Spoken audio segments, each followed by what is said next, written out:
Aloha guys, Scuba Chris here. Today I'll be talking about what is a Spigot Ferrule connection, and I'll be using this to give my presentation. It's a Voyager signature surf rod by Okuma.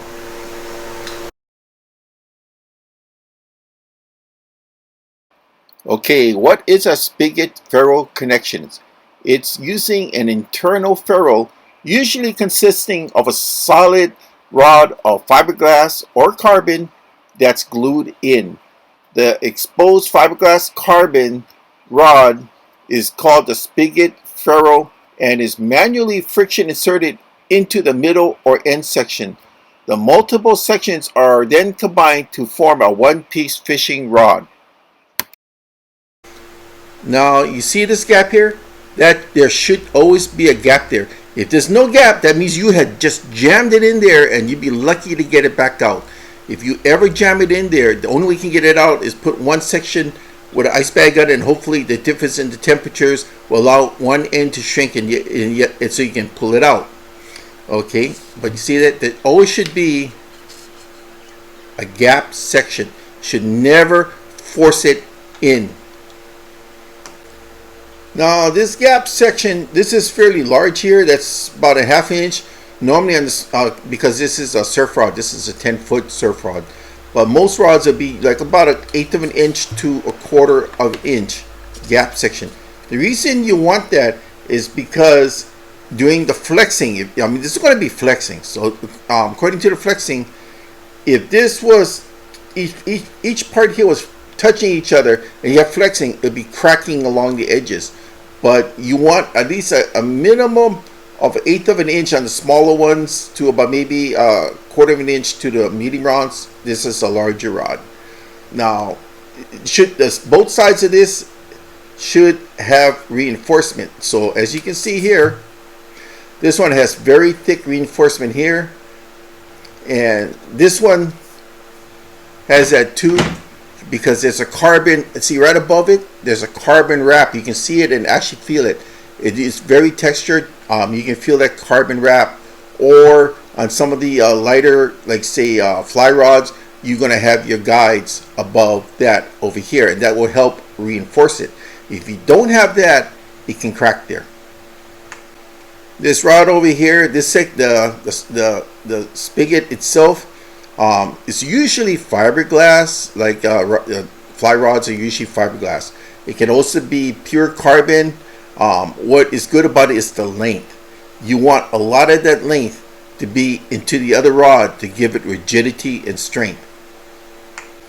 When doing this for the first time, put it on a table, kind of lay it out. You're going to see it's going to be roughly about that. So it's going to tell you how far up it's going to go. So see that?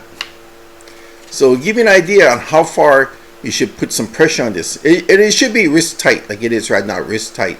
And areas of cold water, I mean really cold water, you just got to remember, it's cold, it's going to shrink in here. But if you don't separate this before you go home, and your car is going to warm up and your house is going to warm up, this center part will expand. It's going to be next to impossible to pull out. So always make sure if you're in a cold water area, you separate this before you put it away and you go home. So like I said, normally fly rods, you're going to have some kind of reinforcement here. This one here, as you can see, has a carbon wrap.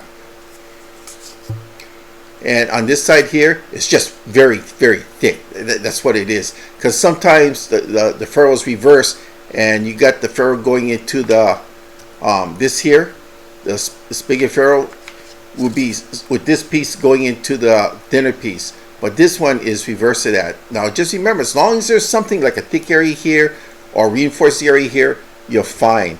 Now a lot of factory rods such as this, they've taken that into consideration. They send it out to their testers, and we try it out in the field, and we make sure that everything is copacetic before we okay it. So these little things you have to look out for. The ones you have to watch out for is when you have beginners that are wrapping rods, the ones who are just starting out. And of course they're going to make mistakes because they're beginners, right? So sometimes they will forget to reinforce the areas on either side, or like say on the smaller, more fragile whippier rods, they'll forget to put the guides directly over this area. So that does happen, and you just have to be aware of it. And I'm just pointing out that this is all part of the ferrule spigot system. The worst thing that could ever happen is you can hear a crack. I mean, it may happen. You may drop it, and a crack may form if you drop it. You have to listen to it when it flexes. If you hear a crack from bending, stop using it. That means that there is a crack in the thinner section here. It does happen. It doesn't often happen. I mean, it doesn't happen a lot, but it does often happen. It's happened to me on a Daiwa long time ago, and found out it was a factory defect, and the company responded by replacing it free, and I got a new one back in 10 days. So there you go. It does happen. I've never had any custom builds, to be honest, because I'm too cheap to buy custom. I'd rather get the factory rods and let the limited warranties take care of themselves, because I'm pretty good with my gear. So basically, that's what a Spigot Ferrule system is. Just make sure that you don't force it in there. Wrist tight, like how I did it, is perfect. All right. Thank you very much for listening. Aloha.